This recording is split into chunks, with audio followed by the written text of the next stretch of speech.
ভাবে ভাত খেয়েছেন, বিরিয়ানি করে খেয়েছেন, ভাত ভেজে খেয়েছেন, অনেক রকম ভাবে খেয়েছেন। আজকে আমি কিভাবে ভাতের রেসিপিটা শেয়ার করছি, আপনারা দেখতে থাকুন। খুব সুন্দর মজাদার রেসিপি, অল্প টাইমের মধ্যেই বানিয়ে নিতে পারবেন। এত সুন্দর রেসিপি ছোট বড় সবাই পছন্দ করবে, বাড়ির সবাই মজা করে খেয়ে নেবে, অল্প টাইমের মধ্যে বানিয়ে নিতে পারেন।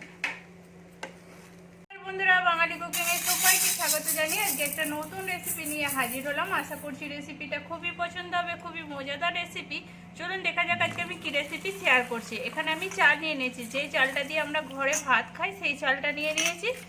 এবার এই চালটাকে ভালো করে ধুয়ে নিচ্ছি। এখানে আমি বাটির পরিমাণটা দেখিয়ে দিলাম, হাফ বাটি নিয়েছিলাম, এই বাটিটার হাফ বাটি নিয়েছি। এবার ভালো করে চালটা ধুয়ে নেবো। খুব সুন্দরভাবে চালটা ধুয়ে নিতে হবে। চালের মধ্যে অনেক ময়লা থাকে, সেই জন্য চালটাকে ভালো করে ধুয়ে নিতে হবে। আর ছোট বড় সবাই পছন্দ করবে, খুব মজা করে খেয়ে নেবে হাতে যদি। আর যেইটুকুন আধা ঘন্টা টাইম থাকলেই হয়ে যাবে। ভাতটা যেইটুকুন হতে টাইম লাগে সেইটুকুন হলেই টাইমেই হয়ে যাবে, বানিয়ে নিতে পারেন। বাড়িতে কিছু যদি না থাকে, এই দুটো জিনিস থাকলেই বানিয়ে নিতে পারবেন। এখানে আমি চালটাকে ভালো করে আগে ধুয়ে নিই। জলটা ধুয়ে নেবো, আগে জলটা ফেলে দিচ্ছি। আবার একবার জল দিয়ে 2-3 বার জল দিয়ে ভালো করে চালটাকে ধুয়ে নেব। এখানে জলটা ঝাড়িয়ে নিয়েছি, একটা ছাঁকনি নিয়ে নিয়েছি, ছাঁকনির মধ্যে চালটা ঢেলে দিলাম। দিয়ে জলটাকে ভালো করে ঝেড়ে নিতে হবে, যেন চালের মধ্যে জল যেমন না থাকে সেরকমভাবে জলটা ঝেড়ে নিতে হবে। এবার এটাকে আমি সাইড করে রেখে দিচ্ছি, ততক্ষণ জলটা ঝরতে থাকো, আমি বাদ বাকি জিনিসটা করে নিচ্ছি। এখানে একটা কোড়া বসিয়ে দিয়েছি, কোড়ার মধ্যে আমি সরষের তেল দিয়ে দিচ্ছি। 1 চামচের মতো আমি সরষের তেল দিয়ে দিলাম এখানে। এবারে সরষের তেলটা একটু তাওয়াতে ভালো করে কোড়াতে বুলিয়ে দিচ্ছি। এখানে বুলিয়ে নিলাম। এবার আমি যে চালটা নিয়েছিলাম চালটা এর মধ্যে দিয়ে দিচ্ছি। চালটা দিয়ে তেলের সাথে ভালো করে নেড়ে নেবো। এখানে এমনভাবে নাড়তে হবে যেন চালের মধ্যে যে জলটা আছে সেই জলটা ভালো করে পুরো শুকনো শুকনো হয়ে যায়, সেরকম ভাবে আমি একটু নেড়ে নিচ্ছি।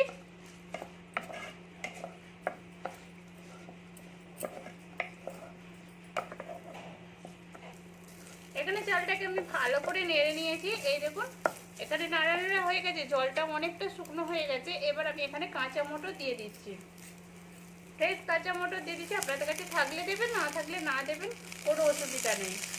আমার কাছে ছিল সেই জন্য আমি দিয়ে দিলাম এর মধ্যে। দিয়ে এটাকে একটু ভালো করে নেড়ে নিচ্ছি। এর সাথে ভালো করে নেড়ে দিলে ভালোভাবে একটু ভাজা ভাজা হয়ে যাবে। চালটাও যে জলটা আছে সেই জলটাও অনেকটা শুকনো হয়ে যাবে। এখানে আমি ভালো করে ভেজে নিয়েছি। এবার আমি জল দিয়ে দিচ্ছি, যেই বাটিটার মাপে চাল নিয়েছিলাম সেই বাটিটার মাপে আমি জল দিয়ে দিচ্ছি। এখানে আমি হাফ বাটি চাল নিয়েছিলাম, ওই জন্য আমি 1 বাটি জল নিয়ে নিলাম। এবারে ভালো করে জলের সাথে চালগুলো দিয়ে মিশিয়ে দেবো, মিশিয়ে ঢাকা দিয়ে দেবো। গ্যাসটা কম করে রাখতে হবে, নাহলে জলটা মরে যাবে, কারণ আবার জল দিতে হবে। আর এর মধ্যে আমি কোনো কিছু দিইনি, সরষের তেলটা দিয়েছিলাম বলে একটু হলদে হলদে হয়ে গেছে, বাদ বাকি অন্য কিছু জিনিস দিইনি আমি এখানে। এবার এটাকে আমি ঢাকা দিয়ে সিদ্ধ হতে দেবো। যতক্ষণ না সিদ্ধ হচ্ছে ততক্ষণ অপেক্ষা করবো। তার জন্য আমি একটা কিছুটা বানিয়ে নিচ্ছি, একে মশলাটা দেবো, সেই জন্য আমি একটা কিছু করে নিচ্ছি। এখানে আমি মশলা নিয়ে নিয়েছি। এখানে আমি পেঁয়াজ নিয়ে নিয়েছি, একটা পেঁয়াজকে ছোট ছোট করে কুচিয়েছি। এই দেখুন, ছোট ছোট করে কুচিয়েছি। পেঁয়াজটাকে আমি দিয়ে দিচ্ছি। এখানে আমি পেঁয়াজ দিয়ে দিলাম। 2টো রসুনকে একবার ছোট্ট ছোট করে কুচিয়েছি, এটা আপনারা গ্রেট করেও নিতে পারেন, আমি এখানে কুচিয়েছি। রসুনগুলোকে দিয়ে দিলাম। আদা নিয়েছি, একবারে 1 কাঠের মতো আদা নিয়েছি, আদাটাকেও আমি গ্রেট কুচিয়ে নিয়েছি, আপনারা গ্রেট করে নিতে পারেন। এখানে আদাটাকেও দিয়ে দিলাম। 2টো কাঁচা লঙ্কাকে ছোট ছোট করে কুচিয়েছি, কাঁচা লঙ্কাগুলোকেও দিয়ে দিলাম এখানে। এবার ঝালটা আপনাদের মতো দিয়ে দেবেন, যদি বেশি একটু ঝাল খেতে চান ঝাল দিয়ে দেবেন, আর কম খেতে চাইলে একটু কমিয়ে দেবেন। একটু ঝালটা দিলে খেতে ভালো লাগবে। এবার এখানে আমি দিয়ে দিলাম স্বাদ অনুযায়ী একটু নুন দিয়ে দিচ্ছি, আর 2টো ডিম এখানে ফাটিয়ে দিয়ে দেবো এর মধ্যে। এখানে ডিম দিয়ে দিলাম। 2টো ডিমকে ফাটিয়ে এর সাথে ভালো করে মিশিয়ে নেব। এখানে মিশিয়ে নিয়েছি, পেঁয়াজ কাঁচা লঙ্কা সব কিছু দিয়ে একসঙ্গে ভালো করে মিশিয়ে নেব। খুব সুন্দরভাবে ফেটে নিতে হবে, আর ডিমটা যতটা ভালো করে ঘাঁটা হবে ততটা ভালো করে রেসিপিটা বানানো যাবে। এখানে আমি ভালো করে ঘেটে নিয়েছি। এখান অবধি যে সকল বন্ধুরা দেখেছেন প্লিজ একটা লাইক দিয়ে দিবেন। পুরনো বন্ধুদের জানাচ্ছি অসংখ্য ধন্যবাদ। আমার চ্যানেলে নতুন বন্ধু হয়ে থাকলে প্লিজ সাবস্ক্রাইব করে পাশে থাকবেন। আর ফেসবুক থেকে যদি দেখে থাকেন পেজটা ফলো করে রাখবেন নতুন নতুন রেসিপি পাওয়ার জন্য। ডিমটাকে গুলে এটাকে এবার সাইড করে রেখে দিচ্ছি আর আমি দেখে নিচ্ছি যে ভাতটা হয়েছে কিনা। এখানে আমি খুলে নিয়েছি আর জলটাও অনেকটা মরে গেছে আর ভাতটাও আর্ধেক আর্ধেক হয়ে গেছে। এবার এর মধ্যে আমি একটু নুন দিয়ে দিচ্ছি। চাল অনুযায়ী নুনটা আমাকে দিয়ে দিতে হবে, কেননা আমি ডিমেতে নুন দিয়েছি।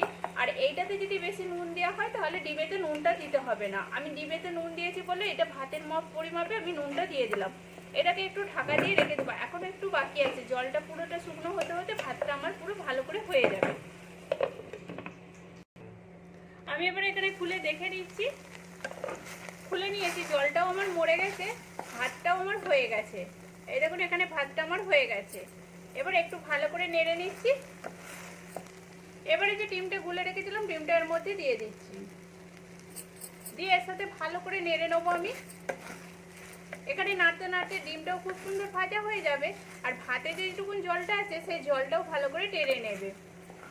এবার এখানে ভালো করে নেড়ে নিচ্ছি, খুব সুন্দরভাবে নেড়ে নিতে হবে আর আস্তে আস্তে এটা ভাজাও হয়ে যাবে আর জলটাও শুকনো হয়ে ঝরঝরে টাইপের হয়ে যাবে।